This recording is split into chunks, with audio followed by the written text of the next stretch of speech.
एहि अवसर चाहिए परम, शोभारूप विशाल। जो बिलोकिरी जय कुंवरी, तब मिले जयमाल। जो बिलोकिरी जय कुंवरी, तब मिले जयमाल। इस समय तो बड़ी भारी शोभा और विशाल सुंदर रूप चाहिए, जिसे देखकर राजकुमारी मुझ पर रीझ जाए और तब जयमाला मेरे गले में डाल दे। हरिशन मागो सुंदरताई, हो यह जात गहरू अतु भाई। मोरे हेते हरि समु नहीं को, मोरे हेते हरि समु नहीं को। ए अवसर साय सोई हो, बहु विधि विनय कीनते काला। प्रगट्यु प्रभु कौतुकी कृपाला। प्रभु बुलबुलों के मुनि नयन जुड़ाने, हो यह काजो ही हरसाने। प्रभु बिलो के मुनि नयन जुड़ाने, हो यह काजो ही हरसाने।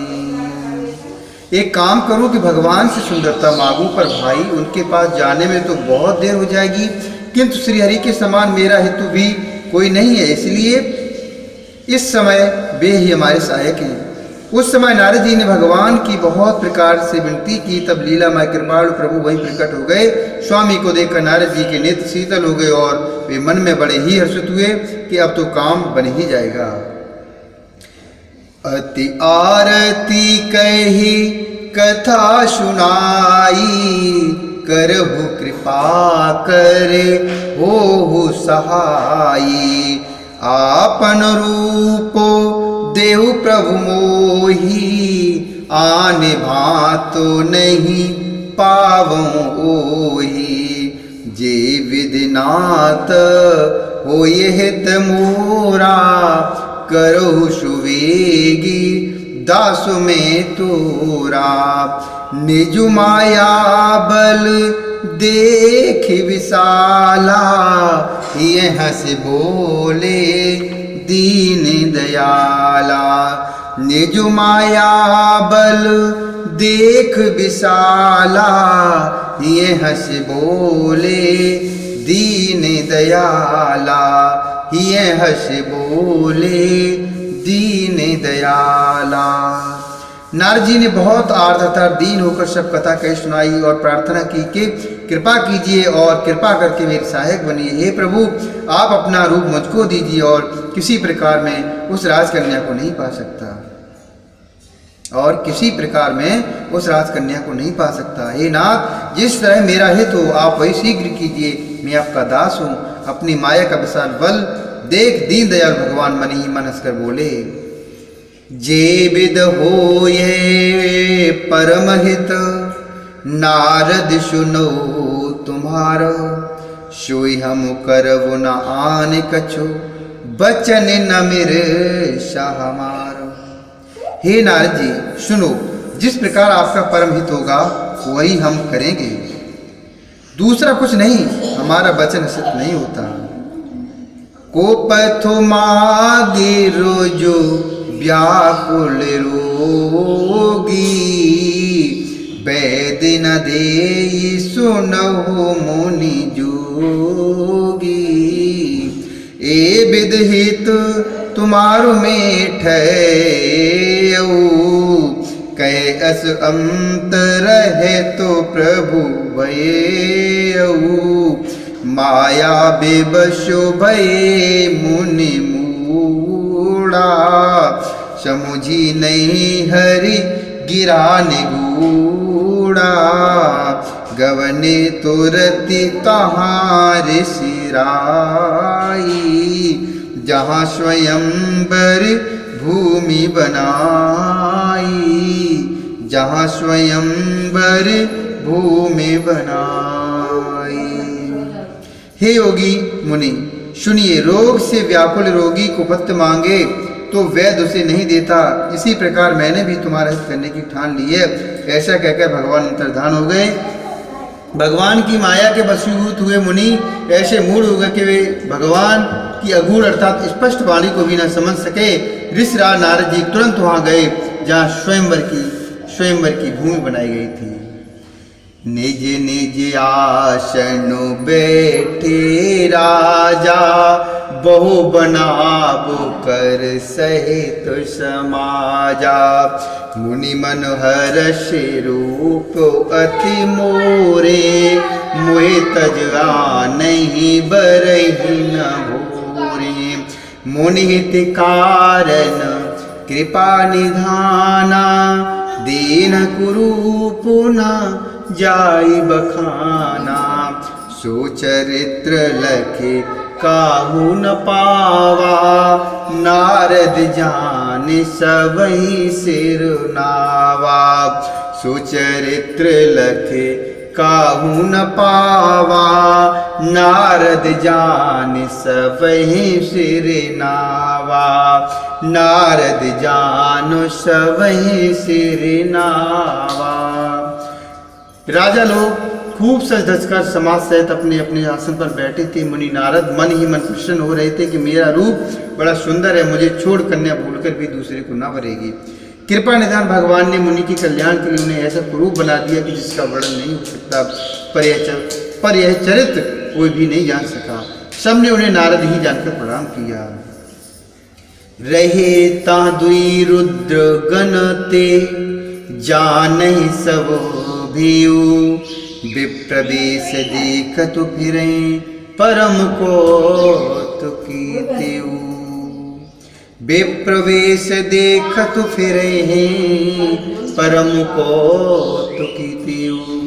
वहाँ जो दो शिवजी के गढ़ भी थे, वे सब वेद जानते थे और ब्राह्मण का वेश बनाकर सारी लीला देखते फिरते थे।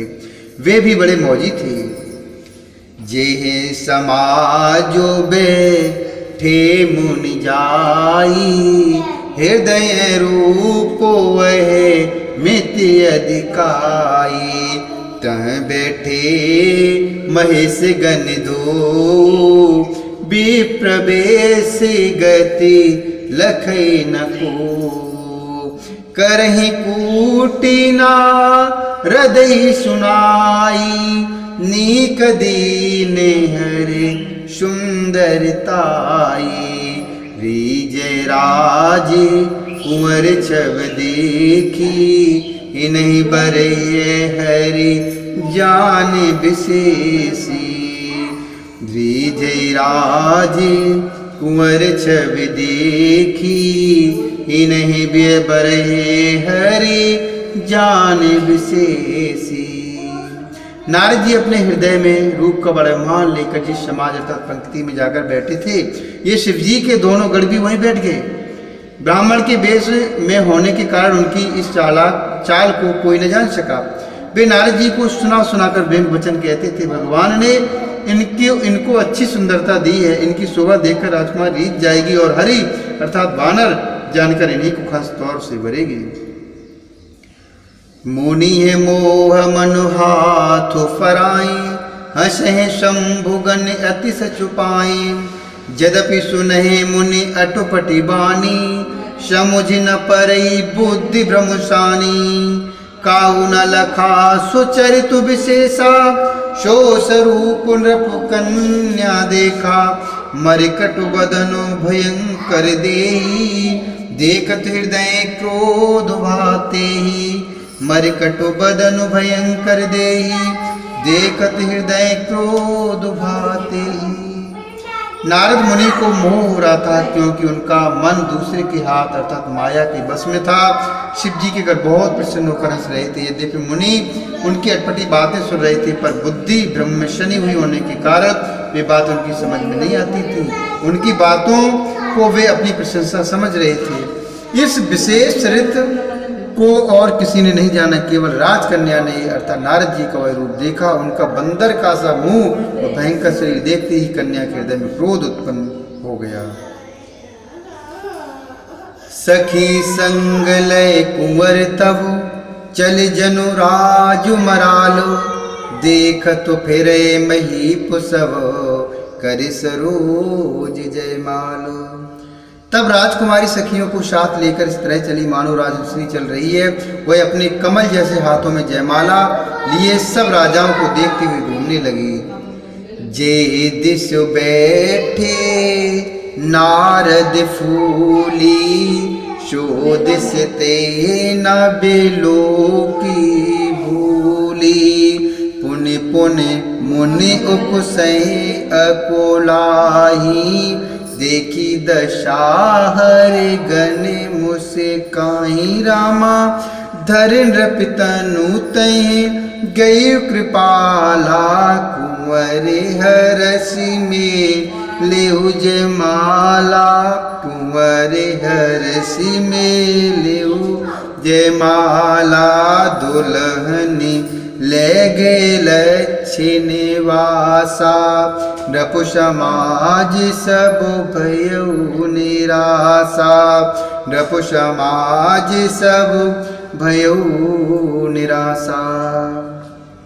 जिस ओर नारद जी अर्थात रूप के गर्भ में फूले बैठे थे, उस ओर उसने भूल कर भी नहीं ताका। नारद मुनि बार बार उचकते और छटपटाते हैं। उनकी दशा देखकर शिव जी की बहुत मुस्कुराते हैं।